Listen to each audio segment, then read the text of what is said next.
Seat पर BJP high command किस पर खेलेगी दांव? सामने आए तीन प्रबल दावेदार। पानीपत शहर से किसको मिलेगी भारतीय जनता पार्टी की टिकट? हम बताएंगे आपको। पानीपत शहरी सीट पर बीजेपी की टिकट के टॉप 3 दावेदार। नमस्कार, मैं हूं सुधीर जाखड़ और आप देख रहे हैं द लोकल न्यूज का खास प्रोग्राम पॉलिटिकल रिपोर्ट। जैसे ही चुनाव आयोग द्वारा हरियाणा में विधानसभा चुनाव की तारीखों का ऐलान किया गया है, जिससे हर पार्टी में विधानसभा का चुनाव लड़ने के इच्छुक नेताओं की धड़कनें और बेचैनी एकदम बढ़ गई है। और आज हम बताएंगे आपको पानीपत शहरी विधानसभा सीट पर भारतीय जनता पार्टी के टॉप 3 टिकट के दावेदारों के बारे में। आपको बता दें, पानीपत शहर में चुनावी सरगर्मियां सिर चढ़कर बोलने लगी है, जिसके चलते अब सभी राजनीतिक पार्टियां पूरी तरह से एक्टिव हैं। ऐसे में भारतीय जनता पार्टी के 3 दिग्गज मैदान में उतरने की तैयारी में जुटे हुए हैं। सबसे पहले नंबर की बात करें तो सबसे पहले नंबर पर बीजेपी की टिकट के मजबूत दावेदार, भारतीय जनता पार्टी की ओर से सबसे प्रबल दावेदार वर्तमान में यानी मौजूदा विधायक प्रमोद विज ही है, जिनका राजनीतिक जीवन उनके पिता पूर्व विधायक स्वर्गीय फतेहचंद विज की देखरेख में शुरू हुआ। फतेहचंद विज जो पानीपत से कई दफा विधायक भी रह चुके हैं। वर्तमान विधायक प्रमोद विज भारतीय जनता पार्टी की टिकट के सबसे प्रबल और सशक्त दावेदार नजर आ रहे हैं। लेकिन फिर भी अगर किसी कारण विधायक प्रमोद विज का टिकट कटता है तो इनकी ज्यादा उम्र होना और पानीपत शहर के विकास कार्य जिनसे जनता असंतुष्ट नजर आ रही है, यानी जिससे जनता संतुष्ट नहीं है, इसी कमजोर पक्ष के कारण हो सकता है बीजेपी आला कमान किसी अन्य चेहरे पर दांव लगा सकती है। क्योंकि जिस तरह से पिछले कई चुनाव में देखने को मिला है कि आरएसएस और बीजेपी 70 साल से अधिक उम्र के नेताओं की टिकट काटकर उनकी जगह नए चेहरों पर दांव लगा रही है। ऐसे में विधायक प्रमोद विज की उम्र 70 साल से ज्यादा होना भी उन्हें राजनीतिक नुकसान पहुंचा सकता है और जनता से किए हुए वायदे जैसे सड़क, बिजली, पानी, सीवरेज व्यवस्था, स्ट्रीट लाइट और पानीपत नगर निगम में समस्याओं को लेकर आने वाले लोगों की मूलभूत सुविधाएं पूरी करवाने में विफल हुए हैं, यानी कामयाब नहीं हुए, जिसके चलते कहीं ना कहीं नाराजगी लोगों में देखी जा रही है। चलिए अब बात करते हैं पानीपत शहरी विधानसभा सीट पर बीजेपी की टिकट के दूसरे मजबूत दावेदार के बारे में। तो आपको बता दें, इन नेता का नाम है गजेंद्र सलूजा। इस बार हर बार की तरह टिकट के लिए खूब हाथ पैर मारते नजर आ रहे हैं गजेंद्र सलूजा, यानी भारतीय जनता पार्टी के पूर्व जिला अध्यक्ष और पानीपत सांस्कृतिक मंच के अध्यक्ष गजेंद्र सलूजा भी चुनावी मैदान में उतरने की पूरी तैयारी में है, जिसके लिए उन्होंने पूरा एडी चोटी का जोर लगा दिया है।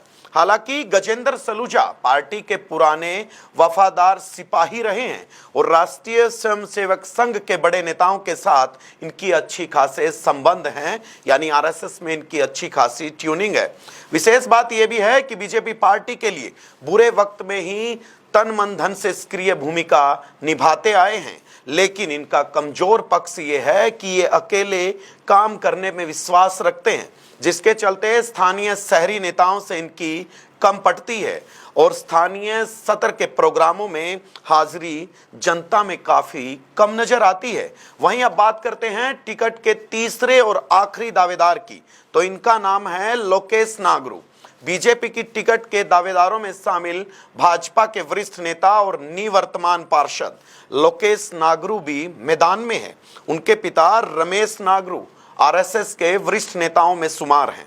उनके संबंध भारतीय जनता पार्टी आला कमान तक है। साथ ही पूर्व में राष्ट्रीय स्वयंसेवक संघ प्रमुख मोहन भागवत सहित लालकृष्ण आडवाणी और अटल बिहारी वाजपेयी की पानीपत में यात्राओं में इनके पिता की अहम भूमिका रही है, यानी अहम भूमिका निभाने वाले लोगों में इनके पिता शुमार हैं। इनको टिकट नहीं मिलने का कारण और कमजोर पहलू क्या रह सकता है, वो भी आपको बता दें।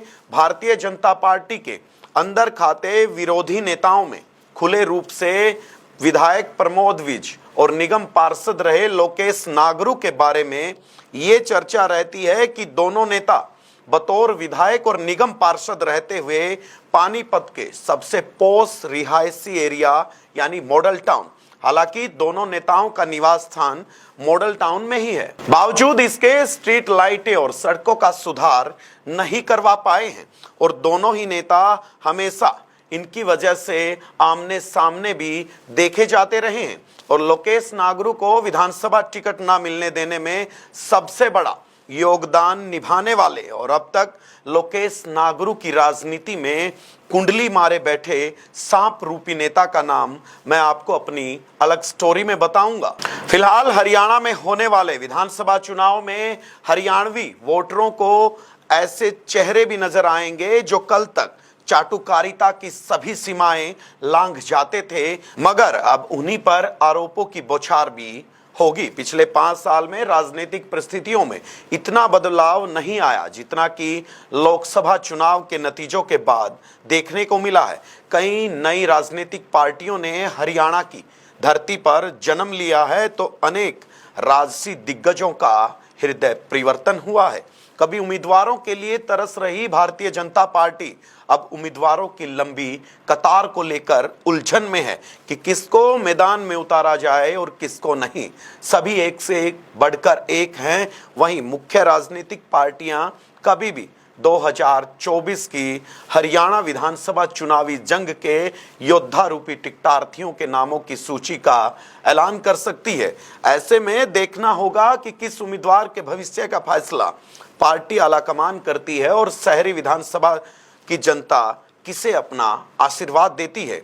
आप कौन सी पार्टी के कौन से नेता को पानीपत शहरी सीट से एमएलए बनते हुए देखना चाहते हो, कमेंट्स में लिखकर जरूर बताएं और ऐसी ही पॉलिटिकल रिपोर्ट को सबसे पहले जानने के लिए जुड़े रहें द लोकल न्यूज के साथ। शुक्रिया।